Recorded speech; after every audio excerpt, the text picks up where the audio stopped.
Moi non plus, ça tombe bien. C'est parti. Quand est-ce que c'est parti? C'est parti? Bah ça y est, on y va. Philippe Hermelier. Bonjour. Bonjour.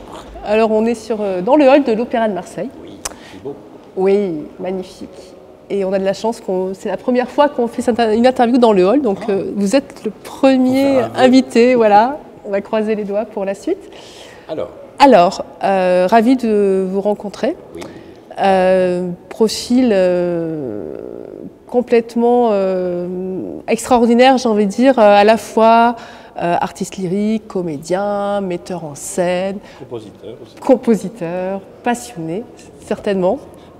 Costumier aussi. Costumier. Un lien avec Gérard. D'accord. Waouh. Ah, oui. Comment on arrive à tout gérer? J'ai eu la chance de tomber dedans parce que mon père, mon grand-père, mon arrière-grand-père, mon père et ont tous travaillé à l'Opéra de Paris. Donc tout petit, j'étais baigné dedans, donc j'étais intéressé par les décors, par les costumes, par les accessoires. Mon père était accessoiriste à l'Opéra de Paris. D'accord. Donc voilà, moi j'étais un peu baigné, donc je m'essaye à tout parce que c'était un peu mon éveil. Donc je voulais toucher au décor, je voulais toucher en plus à être sur scène aussi, puisque le principal aussi, c'est qu'il y a aussi, pas que l'entourage, il y a aussi au milieu, donc voilà. Et ça fait 40 ans que je fais ce métier maintenant. Donc vous êtes à l'Opéra de Marseille pour interpréter le rôle de Wagner dans Faust. Le petit rôle de l'ouvrage. Alors est-ce qu'on peut parler de petit rôle?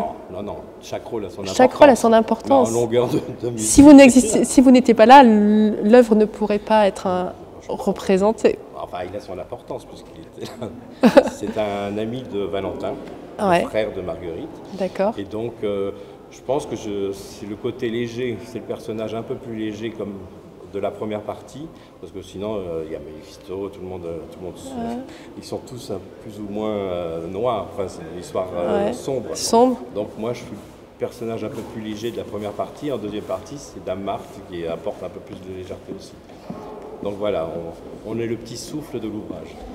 Et donc ce maquillage-là que vous avez autour des yeux, qu'est-ce que ça représente? Je ne sais pas si vous avez vu, mais dans la conception de Nadine Dufaux, la metteuse en scène, elle a voulu que les chœurs soient les gens du passé, enfin les fantômes du passé de Faust. Ouais. Et donc moi je suis un personnage qui existe dans le... Donc je suis une transition entre un humain et un fantôme du passé. Donc, moi j'ai pas un vrai masque, j'ai un masque qui est peint sur moi pour que je sois plus expressif. Parce que les chœurs, je ne sais pas si vous avez vu le début, ils sont tous... ils sont impersonnels puisque c'est des fantômes. Donc, alors moi j'ai un pied dans les deux. Alors Faust, en quête de jeunesse éternelle, oui, Wagner, est-ce qu'il jalouse ou pas, ou non, pas du tout. Moi je suis là pour accompagner Valentin et j'apprends par Méphisto qu'entre-temps je vais me faire tuer pendant l'assaut de la guerre, parce que Valentin s'en va en guerre, donc je le suis. Alors moi je meurs, donc voilà, je fais partie de ceux qui... Et tout ça a été annoncé par Méphisto, donc voilà. Et Philippe Hermelier et la jeunesse éternelle, ça résonne quoi? Vous voyez, la barbe blanche, les cheveux qui blanchissent, ça c'est réussi. On a la jeunesse de son cœur. Ah ouais. Non? C'est ce que disait Gérard Audier tout à l'heure quand je l'ai rencontré. Donc, voilà. Ouais. Il suffit d'être jeune dans son cœur et dans sa tête, et le reste, c'est qu'une apparence, quoi. Ouais. C'est pas mal ce que je viens de vous dire. C'est très bien, ça donne... Je me surprends moi-même. Parfois on se surprend dans ce qu'on raconte. Si Wagner était un héros, quel serait-il pour vous? Un héros? Ouais. Un héros. Comme il y a de l'humour, je sais pas, attendez, alors vous me prenez à dépourvu, ça serait un héros... N'importe lequel, celui qui vous passe par la tête. Il n'y a personne qui arrive pour l'instant. Non, je sais pas, comme il a de l'humour, je pense que ça serait un héros, le bouffon du roi, mais qui aurait pris de l'importance. Ouais. Ça, c'est une réponse dans Et une émotion? Une émotion? Une émotion, elle serait sincère. Parce que Wagner est sincère? Dans le peu de temps qu'on le voit en scène, oui, il a l'air. Oui. Car il prend tout, oui. Il prend tout au premier degré, oui. Une couleur? Une couleur? Une couleur, Belge. Ouais, en même temps, ça peut pas être autrement. Voilà, dans les cavailleux de Belge. Un personnage de bande dessinée, par exemple. Un personnage, je pense que ce serait Obélix. Est-ce que vous aimez, enfin, comment je peux dire, je me reprends, qu'est-ce que vous pensez quand on vous attribue des rôles? Quelle est votre première perception quand on vous attribue un rôle? Est-ce que vous dites, vous pouvez vous dire, ou est-ce que vous avez le droit de le dire aussi, j'aime ce rôle, ou finalement je le fais mais c'est pas un rôle qui m'intéresse vraiment? Et comment, par rapport à Wagner, justement, vous avez interprété cette interprétation, si je puis dire ainsi? Déjà, c'est notre métier d'être polyvalent, donc on doit être aussi disponible à une œuvre. Donc les personnages, il faut essayer de les accaparer. Donc c'est sûr qu'on donne un peu de notre personnalité, mais sinon tous les rôles doivent exister, donc on doit les faire vivre. On n'est que des marionnettes, donc c'est à nous de donner un peu d'âme dans ces marionnettes. Donc en principe, on ne devrait pas avoir de barrière, quoi, même si c'est des personnages qui ne touchent pas spécialement. Donc, et là, Wagner, c'est tout à fait moi. Ouais. Pourquoi? C'est quelqu'un de sympathique, de joyeux. C'est vrai, c'est tout à fait vous. Qui aime bien raconter des histoires. Donc non, lui, il n'y a eu aucun problème. Non, je pense que c'est ça. Il faut que tous les personnages sont intéressants car ils ont tous quelque chose à raconter. Donc par notre pensée, par notre esprit, il faut les faire vivre. Donc il faut essayer de trouver ce que nous on peut apporter à tous ces personnages qu'on nous offre, que la vie nous offre. Et en 40 ans, j'en ai eu des personnages. Et vous, justement, en tant que à la fois comédien et à la fois metteur en scène, on va laisser le côté compositeur et créateur de costumes, si vous me permettez. Wagner, pour vous, dans le théâtre par exemple, puisque vous avez fait du théâtre aussi, ce que j'ai pu voir. J'ai même joué à la Comédie Française. Je ne l'ai pas marqué, mais j'ai joué à la Comédie Française. Eh oui, dans La Cagnotte de Monsieur Labiche, j'ai eu la chance. Dans les années Alors justement, Wagner, dans une pièce de théâtre, est-ce que ça peut être transposé? Ah bah oui. Wagner, c'est un personnage, je pense, c'est pas le valet, parce que c'est pas un valet, c'est le copain mais c'est le binôme du rôle principal. Donc dans tout, il y a Don Juan avec Sganarelle, il y a toujours ces personnages qui sont les pendants. Donc Wagner, c'est le suivant du rôle principal, quoi. Donc c'est le côté léger, quoi. C'est presque un valet, quoi. Donc Wagner est essentiel. Oh ben oui, puisqu'on lui a parce que Goethe et Monsieur Gounod lui ont donné une place. Donc il faut le faire vivre, ce petit Wagner. Et justement, vous disiez que vous avez interprété beaucoup de personnages. Est-ce qu'il y en a un particulièrement qui vous a touché ou que vous avez beaucoup interprété, peut-être? Alors, il y en a un que j'ai pas beaucoup interprété, mais que j'étais jeune, mais qui m'a beaucoup marqué, c'était Orphée de Gluck. Ouais. Donc c'était très longtemps. Non, parce que c'était quelque chose d'évident. Sinon, donc malheureusement, j'ai pas beaucoup chanté, mais quand je l'ai fait, c'était quelque chose d'une belle conduite artistique. C'était dans le personnage, dans la musique. Non, c'était une bonne liaison. Sinon, il y a eu Figaro. J'ai chanté le Barbier, donc Figaro, oui, parce que c'est moi dans la ville, quoi. J'ai ouvert la partition, c'était logique. Puis c'était un personnage que j'avais travaillé en théâtre avant, donc quand j'ai pu le faire aussi en musique, c'était bien, quoi. Il y avait deux choses différentes, mais avec la même racine, quoi, le même personnage. Oui, c'est aux antipodes de Wagner, mais en même temps, ça se rejoint. Par quoi? Par la personnalité, l'état d'esprit, le côté léger, oui. Ouais, le côté léger. Wagner, c'est un petit Figaro de Faust, dans Faust. Ouais. Vous n'avez pas l'air convaincu. Non, si, je vous écoute.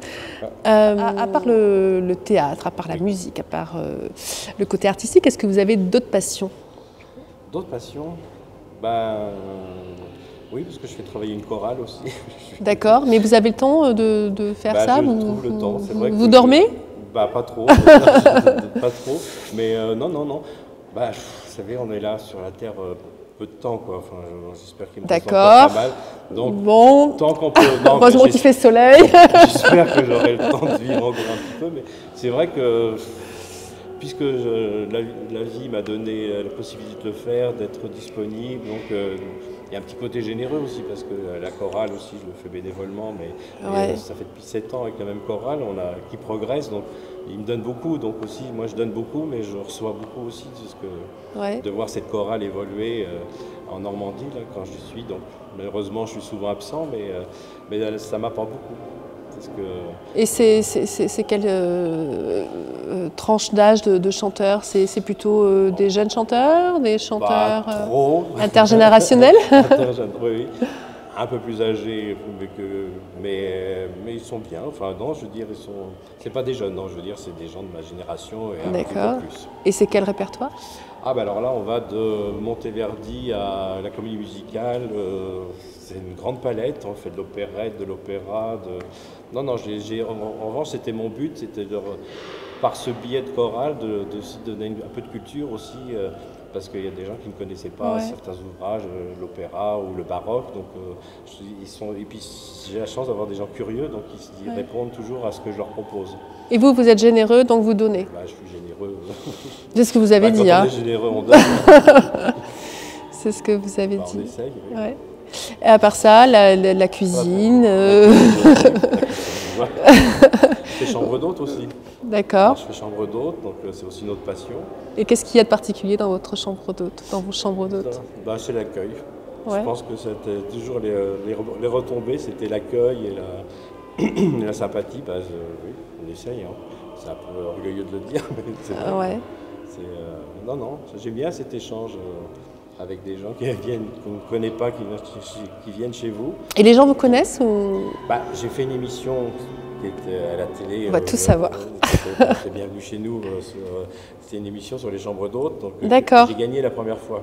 D'accord. C'est vrai que ça m'a amené pendant au moins 2 ans une notoriété. Donc on venait aussi pour ma chambre d'hôte, mais pour me voir aussi. Ouais. Et j'ai refait une 2e fois parce qu'ils m'ont demandé aussi. Donc j'ai fait 2 fois l'émission. Alors c'est vrai que pendant 4 ans, j'ai eu pas mal de clients qui venaient par curiosité pour voir la bête qu'ils avaient vue dans le petit écran. Et aussi, la bête aussi pour... Vous avez des chevaux chez vous?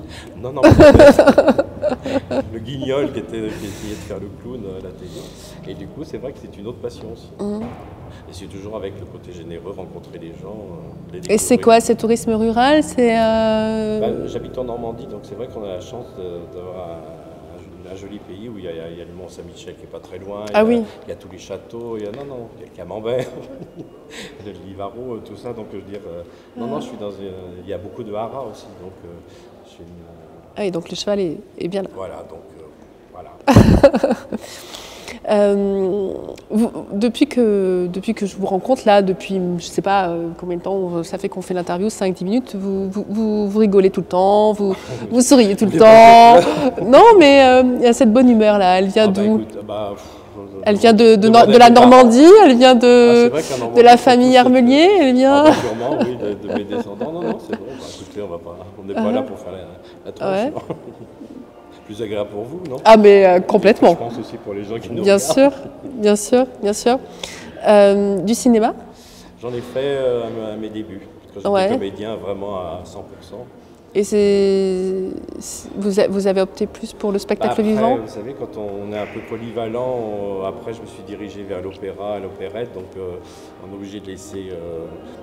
le cinéma, je pense qu'il faut... J'en ai fait une période parce que j'étais en chargé de cours de théâtre, tout ça, donc c'était dans une énergie de comédien, les auditions. Et après, quand je suis parti faire de l'opéra, j'étais plus dans cette espèce d'énergie. Enfin, j'étais pas présent au moment où il fallait. Donc, mais j'ai bien aimé. Et pour terminer, Marseille, alors, vous venez régulièrement et comment vous... Oui, j'ai la chance d'être engagé souvent. Donc, j'aime bien Marseille. J'ai fait plus beau qu'en Normandie. Donc oui, déjà on a le soleil, du soleil, la mer. Et puis j'y ai habité il y a quelques années, donc c'est une petite tendresse pour Marseille. Donc, voilà. Et après Faust? Après, j'enchaîne avec les Noces de Figaro. D'accord. Ah oui, donc on se revoit dans un mois. Donc on se revoit dans un mois. Eh bien, à très bientôt. Merci en tous les cas. Merci à vous.